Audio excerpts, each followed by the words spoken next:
So, you registered on a language exchange website. What do you do next?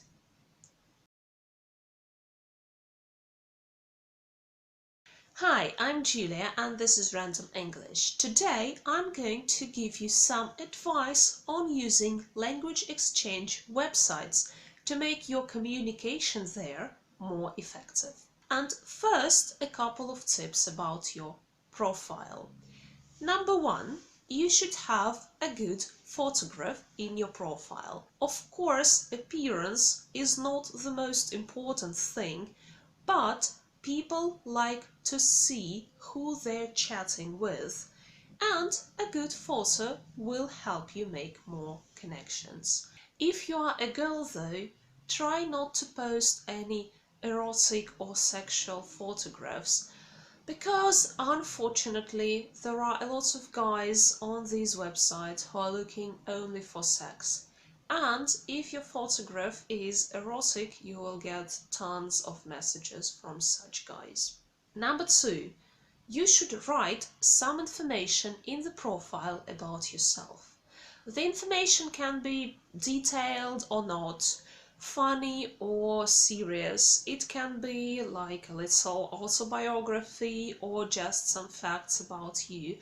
It doesn't matter. The important thing is that you write something for people to get to know you and be interested.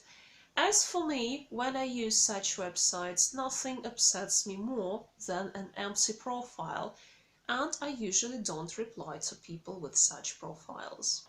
Okay, so you created a profile, chose a good photograph and wrote some information about yourself, and you are ready to chat with people.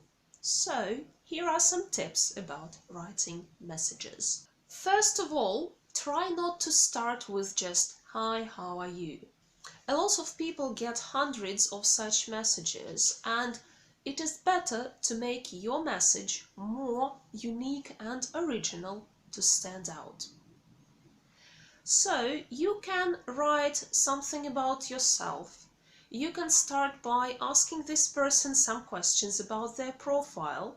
For example, if they have an interesting job or hobby, you can start by asking them questions about it.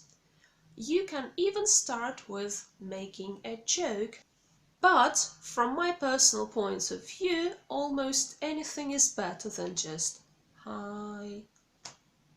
Another important thing during communication is to ask questions. For example, a person asks you, "What are your hobbies?" Don't just say, "My hobby is learning languages." Ask the person, "And what about you?" Or, "Do you like languages too?" Or something like that. Don't just answer and stop. Keep asking questions, and that will keep the communication going. To finish things up, here are some ideas about communicating with people on language websites in general. First of all, be patient. There are tons of people on these websites, and not everyone is a good speaking partner for you. If you don't find a good speaking partner on such a website in the first days or weeks of using it, it doesn't mean that it's unsuccessful. It just means that you need to wait a little bit more until you find your partner. To do it faster, it's a good idea to be more active. Don't wait for people to write to you. Do it yourself. The next important idea is to be careful. Unfortunately, on such websites, there are people who will ask you for money or visa or sex, and well, be careful. I don't know, block such people, ignore such messages, but of course don't send money or important personal information to anyone. The next important idea is to be open-minded. You will probably meet people from different countries, cultures, with different points of view on many things.